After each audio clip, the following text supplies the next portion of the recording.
Hi friends, welcome to my YouTube channel. Srishti Drishti ಚಾನಲ್ಗೆ ಸ್ವಾಗತ. Friends, ಎಲ್ಲರೂ ಹೇಗಿದ್ದೀರಾ? ಚೆನ್ನಾಗಿದ್ದೀರಾ ಅನ್ಕೋತೀನಿ. ನಾನು ಕೂಡ ಚೆನ್ನಾಗಿದ್ದೀನಿ. ತಂಬ್ಲೈನ್ ನೋಡಿ ನಿಮ್ಮೆಲ್ರಿಗೂ ಆಲ್ರೆಡಿ ಗೊತ್ತಾಗಿದೆ. ಯೂಟ್ಯೂಬ್ ಕಡೆಯಿಂದ ಒಂದು ಗಿಫ್ಟ್ ಬಂದಿದೆ. ಅದು ನಿಜವಾಗ್ಲೂ ಹೆಣ್ಮಕ್ಳಿಗೆ ತುಂಬಾ ಖುಷಿ ಆಗುತ್ತೆ. ಈ ರೀತಿ ಬರೋದು ಒಂದು ತವರು ಮನೆ ಉಡುಗೊರೆ ಇಂದ ಬರುವ ಉಡುಗೊರೆನೇ ಇದು. ನಿಜವಾಗ್ಲೂ ನನಗಂತೂ ತುಂಬಾ ಖುಷಿ ಆಯಿತು. ಈ ಗಿಫ್ಟನ್ನ ಕಳಿಸ್ಕೊಟ್ಟಿರೋರು ಶ್ರೀಲೀಲಾ ಕುಟುಂಬ ಯೂಟ್ಯೂಬ್ ಚಾನಲ್ ಅವರು.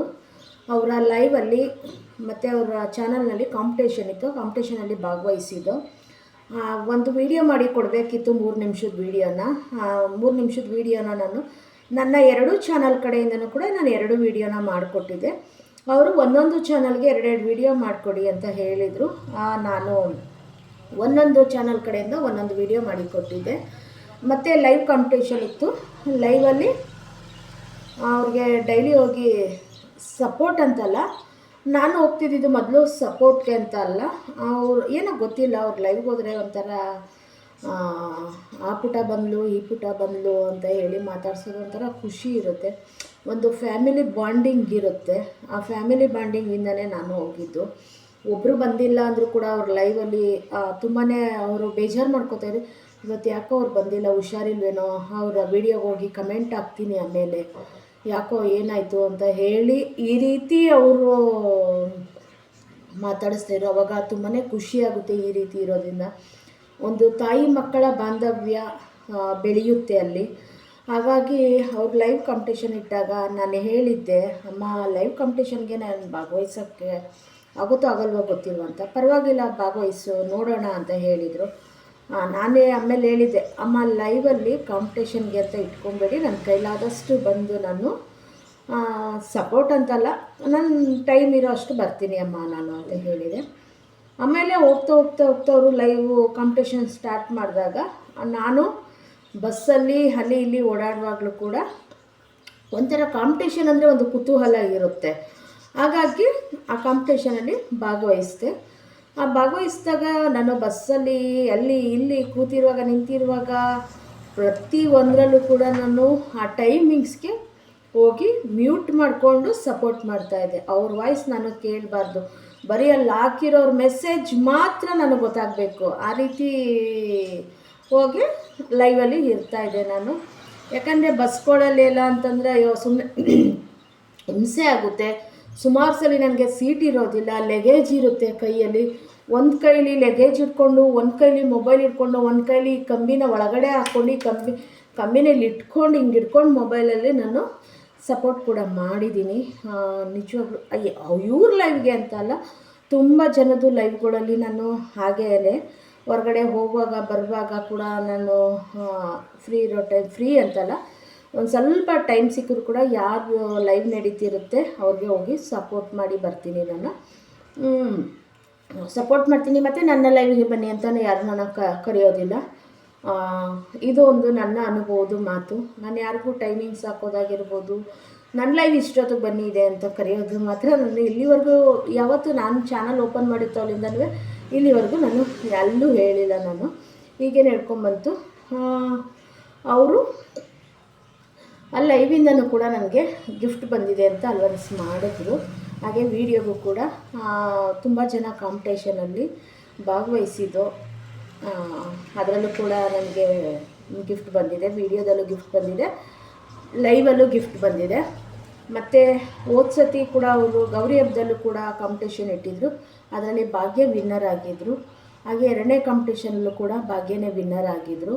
ಅದು ಒಂಥರ ತುಂಬಾ ಖುಷಿ ಇತ್ತು. ಸಖತ್ತು ಅವಳು ಲೈವಿಗೆ ಬಂದರೆ ಒಂದು ಖುಷಿ ಇರುತ್ತೆ. ಲೈವಲ್ಲಿ ಅವಳ ಜೊತೆ ಒಂದು ಮಾತಾಡೋದು ರೀತಿಯಾಗಿ ಇರ್ಬೋದು, ಇಲ್ಲ ಅವಳು ಕಾಲು ಎಳೆದು ಅವ್ರನ್ನ ಮಾತಾಡ್ಸೋ ರೀತಿಯಾಗಿರ್ಬೋದು, ತುಂಬಾ ಖುಷಿಯಾಗುತ್ತೆ. ನನ್ನೂ ಕೂಡ ಅವಳು ಭಾಗ್ಯ ಅಮ್ಮ ಅಂತಲೇ ಮಾತಾಡಿಸ್ತಾಳೆ. ಅದು ತುಂಬಾ ಖುಷಿಯಾಗುತ್ತೆ. ಥ್ಯಾಂಕ್ ಯು ಭಾಗ್ಯ ಮಗಳು. ಶ್ರೀಲೀಲಾ ಅಮ್ಮ ಅವ್ರ ಲೈವಲ್ಲೇ ಅವಳು ಕೂಡ ಪರಿಚಯ ಆಗಿದ್ದು. ನಾಗು ಆಗಿರ್ಬೋದು, ಶಿಲ್ಪ ಆಗಿರ್ಬೋದು, ಪ್ರತಿಯೊಬ್ಬರು ಕೂಡ ಒಂದು ಸಣ್ಣ ಫ್ಯಾಮಿಲಿ ಥರ ನಾವು ಅವ್ರ ಲೈವಲ್ಲಿ ಇರ್ತೀವಿ. ತುಂಬ ಖುಷಿಯಾಗುತ್ತೆ ಅವ್ರ ಲೈವ್ಗೆ ಹೋಗೋದಕ್ಕೆ. ಅವರು ಯಾರೂ ಬಂದಿಲ್ಲ ಅಂತಂದರೆ ಒಂಥರ ಬೇಜಾರಾಗುತ್ತೆ. ಅವರು ಕೂಡ ಹೇಳ್ತಾರೆ, ಇವತ್ತು ಯಾಕೋ ಅವ್ರು ಬಂದಿಲ್ಲ ಇವ್ರು ಬಂದಿಲ್ಲ ಅಂತ ಹೇಳಿದಾಗ ಕೂಡ ಹೌದು ಅಮ್ಮ ಯಾಕೋ ಬಂದಿಲ್ಲ, ಶಿಲ್ಪ ಬಂದಿದ್ರೆ ಚೆನ್ನಾಗಿರ್ತಿತ್ತು, ಭಾಗ್ಯ ಬಂದಿದ್ರೆ ಚೆನ್ನಾಗಿರ್ತಿತ್ತು ಅಂತ ಹೇಳ್ತೀವಿ. ಅಷ್ಟರಲ್ಲಿ ಅವ್ರು ಯಾರಾದರೂ ಒಬ್ಬರು ಬಂದೇ ಬರ್ತಾರೆ. ನಿಜವಾಗ್ಲೂ ಅವಾಗ ಒಂಥರ ಖುಷಿ ಆಗುತ್ತೆ. ಈ ರೀತಿ ನಡೀತಿತ್ತು ಲೈವ್ ಕಾಂಪಿಟೇಷನು. ಇವಾಗ ನಾನು ಅವ್ರು ಕಳಿಸಿರೋಂಥ ಗಿಫ್ಟನ್ನ ಓಪನ್ ಮಾಡಿಬಿಟ್ಟಿದ್ದೀನಿ. ನಾನು ಕೂಡ ಅವ್ರಿಗೆ ಒಂದು ವಿಡಿಯೋ ಕಳಿಸ್ಬೇಕಿತ್ತು, ಅಮ್ಮ ಗಿಫ್ಟ್ ಬಂದಿದೆ ಅಂತ ಹೇಳಿ. ಅದಕ್ಕೋಸ್ಕರ ನಾನು ಓಪನ್ ಮಾಡಿರೋ ವಿಡಿಯೋನ ಅವ್ರಿಗೆ ಶೇರ್ ಮಾಡಿದ್ದೀನಿ. ಇವಾಗ ನಾನು ಓಪನ್ ಮಾಡಿರೋ ಗಿಫ್ಟನ್ನು ತೋರಿಸ್ತಾ ಹೋಗ್ತೀನಿ. ನೋಡ್ಬೋದು, ಸ್ಯಾರಿ ಕಲರ್ ಕಾಂಬಿನೇಷನ್ನು ಕೂಡ ತುಂಬಾ ಚೆನ್ನಾಗಿದೆ, ಇಷ್ಟ ಆಯಿತು. ಬಾರ್ಡರ್ ಕೂಡ ನೋಡ್ಬೋದು ತುಂಬ ಚೆನ್ನಾಗಿದೆ, ಕಲರ್ ಕಾಂಬಿನೇಷನ್ನು ಕೂಡ ಚೆನ್ನಾಗಿದೆ. ಸ್ಯಾರಿ ಕೂಡ ಕ್ವಾಲಿಟಿ ತುಂಬ ಚೆನ್ನಾಗಿದೆ. ಮತ್ತು ಅವರ ಅನಿಸಿಕೆ ಅಭಿಪ್ರಾಯನ ನೋಡ್ಬೋದು. ಯಾರಿಗೂ ಭೇದ ಭಾವ ಇಲ್ದಲೇ ಪ್ರತಿಯೊಬ್ಬರಿಗೂ ಫಸ್ಟು ಸೆಕೆಂಡು ಮೂರು ಈ ಥರ ಗಿಫ್ಟು ಅನ್ನೋದಿಲ್ದಲೇ ಸರಿ ಸಮಾನವಾಗಿ ಒಂದೇ ಥರ ಸ್ಯಾರಿನ ಕಳಿಸಿದ್ದಾರೆ. ನಿಜವಾಗ್ಲೂ ನನಗೆ ತುಂಬಾ ಖುಷಿ ಆಯಿತು. ಯಾವುದು ಫಸ್ಟು ಸೆಕೆಂಡು ಅನ್ನೋದು ಭೇದ ಭಾವ ಇಲ್ದಲೇ ಅವರು ಸರಿ ಸಮಾನವಾಗಿ, ಇದೇ ಹೇಳೋದು, ತಾಯಿ ಮಕ್ಕಳನ್ನ ಸರಿ ಸಮಾನವಾಗಿ ನೋಡ್ಕೋತಾರೆ ಅಂತ ಹೇಳ್ತಾರಲ್ಲ, ಹಾಗೆ ಅವರು ಸರಿ ಸಮಾನವಾಗಿ ಸ್ಯಾರಿನ ಕಳಿಸಿದ್ದಾರೆ. ತುಂಬ ಚೆನ್ನಾಗಿದೆ ಸ್ಯಾರಿ, ಇಷ್ಟ ಆಯಿತು ನನಗಂತೂ ಸ್ಯಾರಿ. ಕಲರ್ ಕೂಡ ಅಷ್ಟೇ, ಕ್ವಾಲಿಟಿ ಕೂಡ ಅಷ್ಟೇ, ನನಗೆ ಇಷ್ಟ ಆಯಿತು ಸ್ಯಾರಿ. ಇದು ಒಂದು ಸ್ಯಾರಿ, ಬ್ಲೌಸು ಅಷ್ಟೇ ತುಂಬ ಬಾರ್ಡ್ರ್ ಕಲರೇ ಇದೆ, ಚೆನ್ನಾಗಿದೆ. ಓಪನ್ ಮಾಡ್ತಾಯಿದ್ದೀನಿ ಪೂರ್ತಿ.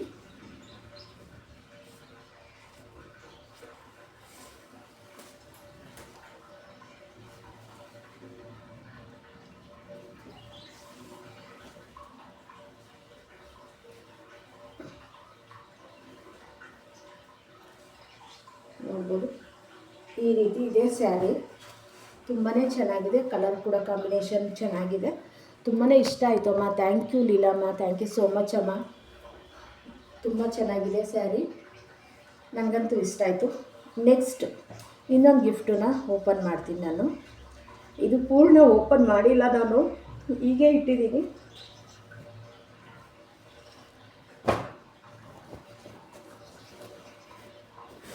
ಇದಂತೂ ರಾತ್ರಿಯೇ ಓಪನ್ ಮಾಡಿಬಿಟ್ಟೆ ನಾನು. ನನ್ನ ಮಗಳು ಓಪನ್ ಮಾಡಿದ್ಲು ಸ್ಯಾರಿನ, ಇದನ್ನು.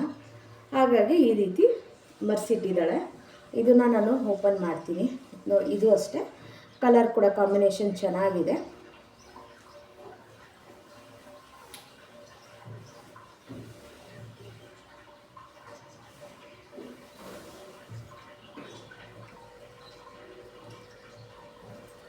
ಇದು ಬಾರ್ಡರ್ ಸರ್ಗು, ಸ್ಯಾರಿ ಪೂರ್ತಿ ಈ ರೀತಿ ಇದೆ.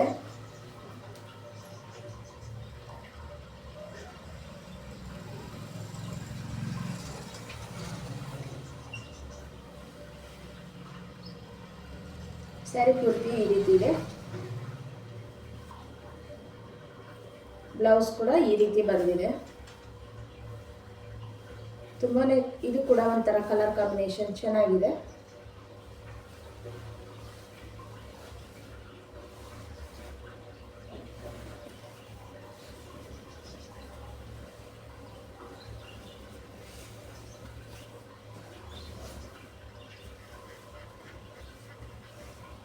ಹೆಣ್ಮಕ್ಳಿಗೆ ಈ ರೀತಿ ಬಂದಾಗ ತವರು ಮನೆ ನೆನಪಾಗುತ್ತೆ ಅಂತಾರಲ್ವ, ಹಾಗಾಗಿ ಇದು ನಾನು ಅಂದ್ಕೊಂಡಿರೋದು ಒಂದು ತವರು ಮನೆ ಉಡುಗೊರೆ ಅಂತ ಅಂದ್ಕೊಂಡಿರೋದು. ಯಾಕಂದರೆ ನಾವು ಅವ್ರನ್ನ ಅಮ್ಮ ಅಂತ ಕರಿತೀವಿ, ಹಾಗಾಗಿ ತವರು ಮನೆ ಕಡೆಯಿಂದ ಬಂದಿರುವಂತಹ ಗಿಫ್ಟ್ ಅಂತ ಅಂದ್ಕೊಂಡಿದ್ದೀನಿ. ಮತ್ತು ಅವರು ಗೌರಿ ಹಬ್ಬದಲ್ಲೂ ಕೂಡ ನನಗೆ ಅಡ್ರೆಸ್ ಕೊಡುಪುಟ ನಾನು ನಿಮಗೆ ಸ್ಯಾರಿ ಕಳಿಸ್ಕೊಡ್ತೀನಿ ಅಂತ ಹೇಳಿದರು. ಯಾಕಂತಂದರೆ ಒಂದು ಮಿಸ್ಟೇಕ್ನ ನಾನು ಮಾಡಿದೆ. ಸ್ಯಾರಿ ರೈಟ್ನ ಕರೆಕ್ಟಾಗಿ ಹಾಕಿ ಸ್ಕ್ರೀನ್ಶಾಟ್ ಹೊಡ್ಕೊಂಡಿದ್ದೆ ನಾನು. ಆಮೇಲೆ ಇನ್ನೊಬ್ಬರು ಹಾಕಿದ್ರು ಅದೇ ಸ್ಯಾರಿ ರೈಟ್ನ ಅಂತ ಹೇಳಿಬಿಟ್ಟು ನಾನೇನು ಮಾಡಿದೆ, ಅದನ್ನು ರಿಮೂವ್ ಮಾಡಿಬಿಟ್ಟು ಮತ್ತೆ ಜಾಸ್ತಿ ಅಮೌಂಟ್ ಹಾಕ್ಬಿಟ್ಟು ನಾನು ಇದು ಮಾಡಿದೆ. ಇದೇ ತಪ್ಪು ಮಾಡಿದ್ದು. ನಾನು ಕರೆಕ್ಟ್ ರೈಟ್ ಹಾಕಿ ಸ್ಕ್ರೀನ್ಶಾಟ್ ಹೊಡೆದು ಇಟ್ಕೊಂಡಿದ್ದೆ. ಆಮೇಲೆ ಅವ್ರಿಗೆ ಅದನ್ನು ಹೇಳಿದೆ, ಅಮ್ಮ ನಾನು ಈ ಥರ ಸ್ಕ್ರೀನ್ಶಾಟ್ ಹೊಡ್ಕೊಂಡಿದ್ದೀನಿ, ಅವತ್ತಿನ ಡೇಟೆಲ್ಲ ಇದೆ, ನಾನೇ ವಿನ್ ಆಗ್ತಾಯಿದ್ದೆ, ಈ ರೀತಿ ಆಗೋಯ್ತು ಅಂತ ಹೇಳ್ಬಿಟ್ಟು. ಆವಾಗ ಅಲ್ಲಿ ಸ್ವಾಮಿ ಅಣ್ಣ ಅಂತ ಬರ್ತಾರೆ, ಅವರು ಕೂಡ ತುಂಬಾ ಸಪೋರ್ಟಿಂಗ್ ಮಾಡ್ತಾರೆ ಅವ್ರ ಚಾನಲ್ಗೆ. ಅವರು ಕೂಡ ಹೇಳಿದ್ರು, ಸೃಷ್ಟಿ ದೃಷ್ಟಿಗೂ ಒಂದು ಕಳಿಸ್ಬಿಡಿ ಅಕ್ಕ ಅಂತ ಹೇಳಿದ್ರು. ಹಾಗಾಗಿ ಕಳಿಸ್ಕೊಡ್ತೀನಿ ಅಂತ ಹೇಳಿದ್ರು. ಅವರು ಅಮ್ಮ ಕೂಡ ನನಗೆ ತುಂಬ ಸಲ ಕೇಳಿದ್ದಾರೆ, ಅಡ್ರೆಸ್ ಕೊಟ್ಬಿಟ್ಟು ಕಳಿಸ್ಕೊಡ್ತೀನಿ ಅಂತ. ಇಲ್ಲ ಅಮ್ಮ ಬೇಡ ಅಂತ ಹೇಳ್ಬಿಟ್ಟು ನಾನು ಸುಮ್ಮನೆ, ನನಗೆ ಹಾಗಾಗಿ ಸುಮ್ಮನೆ ತೊಗೊಳೋದಕ್ಕೆ ಇಷ್ಟ ಆಗೋದಿಲ್ಲ. ಈ ಥರ ಏನಾದರೂ ಕಾಂಪಿಟೇಷನ್ ಇದ್ದರೆ ನಾನು ಭಾಗವಹಿಸ್ತೀನಿ, ಇದರಲ್ಲಿ ಬಂದರೆ ಒಂಥರ ಖುಷಿ ಇರುತ್ತೆ. ನಾನು ನನ್ನ ಫ್ಯಾಮಿಲಿಲೂ ಕೂಡ ಅಷ್ಟೇ, ನಾನು ಯಾರ ಹತ್ರನೂ ಕೂಡ ಸುಮ್ಮನೆ ಏನೂ ತೊಗೊಳೋದಿಲ್ಲ. ನನ್ನ ಕಡೆಯಿಂದ ಅವ್ರಿಗೇನಾದರೂ ಇದ್ದರೆ ಮಾತ್ರ ನಾನು ತೊಗೊಳೋದು, ಇಲ್ಲ ಅಂತಲೇ ನಾನು ತೊಗೊಳೋದಿಲ್ಲ. ಇದು ನಾನು ನಡ್ಕೊಬಂದಿರೋ ಅಂಥದ್ದು, ಇದು ನನ್ನ ತಾಯಿ ಕಲಿಸ್ಕೊಟ್ಟಿರೋವಂಥದ್ದು. ನಮ್ಮ ಕಡೆಯಿಂದ ಏನಾದರೂ ಅವ್ರಿಗೆ ಹೋಗುತ್ತೆ ಅನ್ನೋದಾದರೆ ಮಾತ್ರ ನಾವು ತೊಗೋಬೇಕು, ಇಲ್ಲಾಂದರೆ ತೊಗೋಬಾರ್ದು ಅಂತ ನನ್ನ ತಾಯಿ ನನಗೆ ಚಿಕ್ಕದ್ರಿಂದ ಕಲಿಸ್ಕೊಟ್ಟಿರೋಂಥದ್ದು. ನನ್ನ ಶಾಲೆಗಳಲ್ಲೂ ಅಷ್ಟೇ ಒಬ್ರ ಹತ್ರ ಒಂದು ಪೆನ್ನೂ ಕೂಡ ನಾನು ಈಸ್ಕೊಂಡು ಬರೀತಾ ಇರಲಿಲ್ಲ. ಯಾಕಂದರೆ ನಾಳೆ ಅವ್ರಿಗೆ ರಿಟರ್ನ್ ಕೊಡ್ತೀನಿ ಅನ್ನೋದಿದ್ದರೆ ಮಾತ್ರ ನಾನು ಈಸ್ಕೋತಾ ಇದ್ದೆ, ಇಲ್ಲಾಂದರೆ ಈಸ್ಕೋತಾನೇ ಇರಲಿಲ್ಲ. ನಾನು ಈ ರೀತಿ ನಡ್ಕೊಂಬಂದಿರೋ ಅಂಥದ್ದು ನಾನು. ಆವಾಗ ನಾನು ಅವ್ರಿಗೆ ಬೇಡ ಅಂತ ಹೇಳಿದೆ. ತುಂಬ ಬೇಜಾರು ಮಾಡಿಕೊಂಡ್ರು. ಯಾಕಾಶ ಈ ರೀತಿ ಹೇಳ್ತೀಯ ನೀನು, ಅಮ್ಮ ಅಂತ ತಿಳ್ಕೊ ಅಂತ ಹೇಳಿದ್ರು. ಅಮ್ಮ ನಾವು ನಿಮ್ಮನ್ನು ಅಮ್ಮ ಅಂತಲೇ ತಿಳ್ಕೊಂಡಿರೋದು, ಅದಕ್ಕೆ ಅಮ್ಮ ಅಂತಲೇ ಕರೆಯೋದು, ಇಲ್ಲಾಂದರೆ ಬೇರೆಯವ್ರ ಲೈವ್ಗೆಲ್ಲ ಹೋಗ್ತೀವಿ ಸಿಸ್ಟರ್ ಅಂತ ಮಾತಾಡಿಸ್ತೀವಿ. ನಿಜವಾಗ್ಲೂ ನಾವು ಎಲ್ಲಿ ಬಾಂಡಿಂಗ್ ಬೆಳೆದಿರುತ್ತೆ ಅಲ್ಲಿ ಒಂದು ರಿಲೇಷನ್ ಅನ್ನೋದು ಬೆಳ್ಕೊಂಡ್ಬೀಳುತ್ತೆ. ನಾವೊಬ್ರನ್ನ ಅಕ್ಕ ಅಂತ ಕರಿತಾ ಇದ್ದೀವಿ ಅಂದರೂ ಕೂಡ ಅಷ್ಟೇ, ಅವರು ನಮಗೆ ಎಷ್ಟು ಹತ್ರ ಆಗಿದ್ದಾರೆ, ನಮ್ಮನ್ನು ಯಾವ ರೀತಿ ಮಾತಾಡಿಸ್ತಾರೆ, ಯಾವ ರೀತಿ ಇರ್ತಾರೆ ನಮ್ಮ ಜೊತೆ ಬಾಂಡಿಂಗಲ್ಲಿ ಅನ್ನೋದಕ್ಕೂ ನಮಗೆ ಗೊತ್ತಾಗ್ಬಿಡುತ್ತೆ. ಆವಾಗ ಮನಸ್ಸಿನಿಂದ ಬರುವಂತಹ ಮಾತುಕೊಳ್ಳೋದು. ಇವ್ರು ಕೂಡ ಅಷ್ಟೇ, ನಾನು ಶುರುವಿಂದ ಹೋದಾಗ್ಲಿಂದ ಕೂಡ ಬೇರೆಯವರೆಲ್ಲ ಸಿಸ್ಟರ್ ಅಂತಲೇ ಮಾತಾಡಿಸ್ತಾರೆ. ನಾವು ಸ್ವಲ್ಪ ಜನ ಮಾತ್ರ, ನಾನು ಶುರು ಮಾಡಿದ್ದು, ನಾನು ಫಸ್ಟು ದಿನ ಹೋಗಿದ್ದು ಕೂಡ ಅವ್ರ ಲೈವ್ಗೆ ಅಮ್ಮ ಅಂತಲೇ ಮಾತಾಡಿಸಿದ್ದು. ಇಲ್ಲಿವರೆಗೂ ಕೂಡ ನಾನು ಅದೇ ಥರನೇ ನಡ್ಕೊಂಡು ಬಂದಿದ್ದೀನಿ. ಯಾವತ್ತೂ ಚೇಂಜ್ ಆಗಿಲ್ಲ, ಚೇಂಜ್ ಆಗೋದು ಇಲ್ಲ. ಅವರು ನಮ್ಮ ಚಾನಲ್ಗೆ ಬರ್ತಾರೋ ಬಿಡ್ತಾರೋ, ಇಲ್ಲ ನಾವು ಅವ್ರ ಚಾನಲ್ಗೆ ನೆಕ್ಸ್ಟ್ ಹೋಗ್ತೀವೋ ಬಿಡ್ತೀವೋ ಅದಂತೂ ಗೊತ್ತಿಲ್ಲ. ಗಿಫ್ಟ್ಗೆ ಅಂತ ಅಲ್ಲ, ನನ್ನ ಟೈಮು ಸಿಕ್ತಾಗಲೆಲ್ಲ ಕೂಡ ಅವ್ರ ವಿಡಿಯೋ ನೋಡ್ತೀನಿ, ಲೈವ್ಗೂ ಹೋಗ್ತೀನಿ. ನಾನು ಟ್ಯೂಷನ್ಗೆ ಹೋಗ್ತಾಯಿದ್ದೀನಿ, ಟ್ಯೂಷನಲ್ಲೂ ಕೂಡ ನನ್ನ ಮಗಳ ಹತ್ರನೂ ಕೂಡ ಮೊಬೈಲ್ ಇದೆ, ಅವಳು ಕೂಡ ಆನ್ ಮಾಡಿರ್ತಾಳೆ. ಒಂದರಿಂದ ನಾವು ಅವಾಗವಾಗ ಮೆಸೇಜ್ ಮಾಡ್ತಾಯಿರ್ತೀವಿ. ಟ್ಯೂಷನಲ್ಲೂ ಕೂಡ ಬಯಸ್ಕೋತಾ ಇರ್ತೀನಿ ನಾನು. ಹಾಗಾಗಿ ನಾನು ಅಲ್ಲಿ ಇಲ್ಲಿ ಸ್ವಲ್ಪ ಅವ್ರಿಗೆ ಸಪೋರ್ಟ್ ಹಾಕ್ಕೊಂಡು ಇಟ್ಟಿರ್ತೀನಿ ಅವ್ರಿಗೆ. ಈ ರೀತಿ ಮಾಡ್ಕೊಂಡು ಬಂದಿದ್ದೀನಿ. ನನಗಂತೂ ಇವತ್ತು ತುಂಬಾ ಖುಷಿ ಆಯಿತು. ಸೀರೆ ಕಲರ್ ಆಗಿರ್ಬೋದು, ಕ್ವಾಲಿಟಿ ಆಗಿರ್ಬೋದು ತುಂಬಾ ಚೆನ್ನಾಗಿದೆ.